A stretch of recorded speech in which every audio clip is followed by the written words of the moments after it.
take the death of a brother thus? I'm sure care's an enemy to life.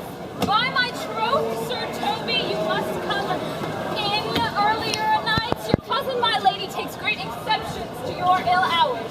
You must confine yourself within the modest limits of order.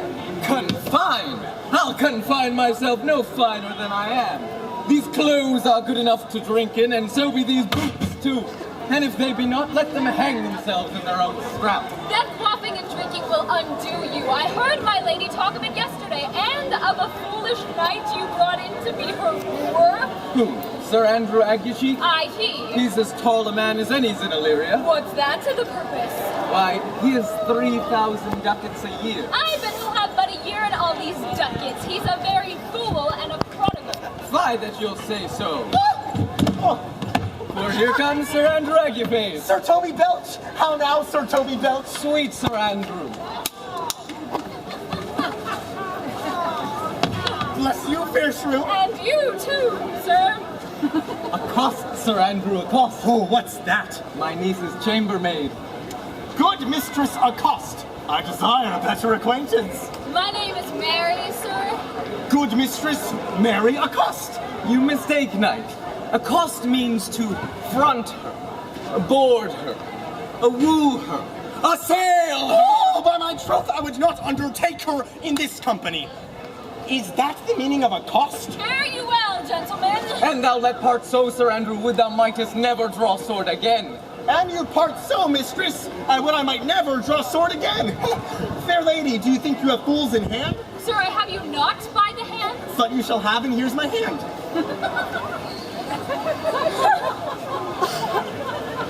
Oh, knight, thou lackest a cup of canary. When did I see thee so put down? Never in your life, I think, unless you see canary put me down.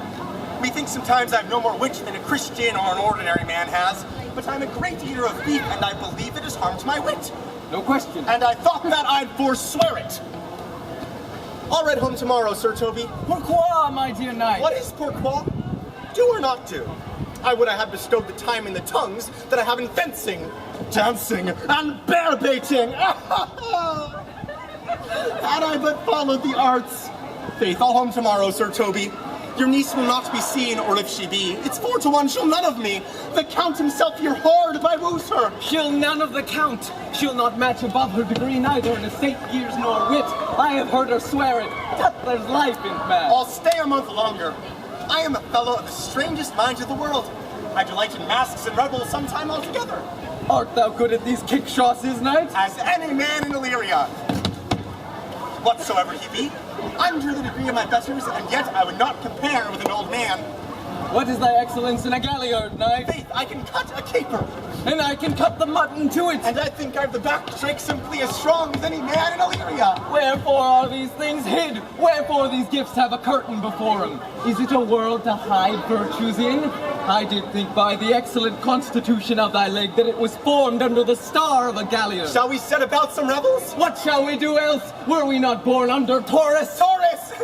That's sides and heart. No, sir. It is legs and thighs. Oh. Let me see thee caper. Higher. Excellent.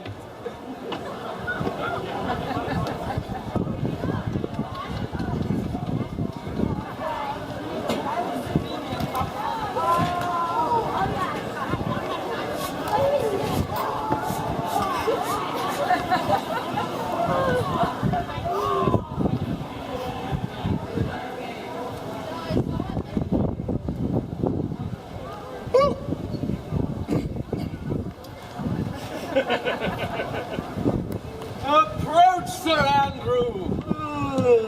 Not to be abed after midnight is to be up betime. Nay, by my troth I know not, but I know to be up late is to be up late. A false conclusion. I hate it as an unfilled can. To be up after midnight, and to go to bed then is early, so that to go to bed after midnight is to go to bed betime. The stupid wine, Maria. But shall we make the welkin dance indeed? Shall we rouse the night owl in a catch that will bring 3 souls out of 1 weaver? Shall we do that? And you love me, let's do it! I am a dog at the catch. Bum, bum, bum, sing us a song, a piano man.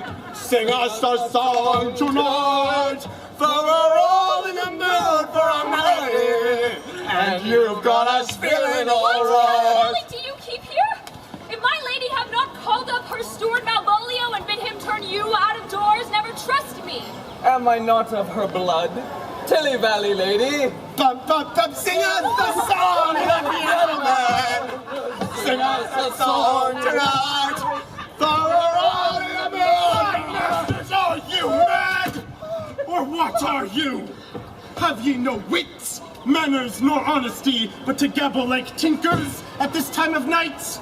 Do ye make an alehouse of my lady's house, that ye squeak out your coziest catches without any mitigation, remorse of voice? Is there no respect of place, persons, nor time in you? We did keep time, sir, in our catches. Snack up! Sir Toby, I must be round with you. My lady bade me tell you that although she harbors you as her kinsman, she is nothing allied to your disorders. If you can separate yourself and your misdemeanors, you are welcome to the house. If not, and it please you to take leave of her, she is very willing to bid you farewell. Art any more than a steward? Dost thou think because thou art virtuous, there'll be no more cakes and ales? A stoup of wine, Maria. Mistress Mary, if you harbored my lady's favor at anything more than contempt, you would not give means for this uncivil rule. She shall know of it by this hand. Go shake your ears. Sweet Sir Toby, be patient for tonight. Since the youth of the Count's was today with my lady, she is much out of quiet. As for Monsieur Malvolio, let me alone with him. If I do not gull him into a nayword and make him a common recreation, do not think that I have wit enough to lie straight in my bed. I know I can do it.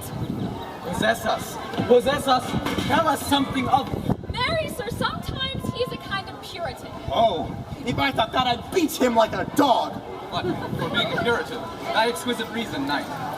I have no exquisite reason, but I have reason good enough. The devil of a Puritan that he is, or anything constantly but a time pleaser, an affection ass, the best persuaded of himself, so crammed as he thinks with excellencies, that it is his grounds of faith that all that look on him love him. And on that fault in him will my revenge find notable cause to work. What wilt thou do?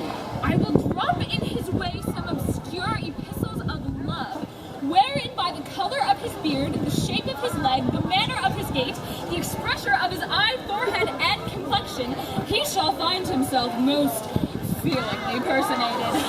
I can write very much like my lady on a forgotten matter. One can hardly make a distinction between our hands. Excellent! I smell a device. I have it in my nose, too. He will think, by the letter you will drop, that they come from my niece, and that she is in love with him. My purpose is indeed a horse of that color. And your horse would now make him an ass. Ass I doubt not. Oh, 'twill be admirable. For while I warrant you, my physic will work with him. I'll plant you two and let the fool make a third where he shall find the letter. Observe his construction of it. For tonight, to bed. And dream on the events. Farewell. Good night, Panthesilea. Oh, before me, she's a good wench. She's a beagle, true bred and one that adores me. What of that? I was adored once, too. Let's to bed, knight. Thou hast need send for more money. If I cannot recover your niece, I am a foul way out. Send for money, knight. If thou hast or not the end, call me cut. And I do not. Never trust me.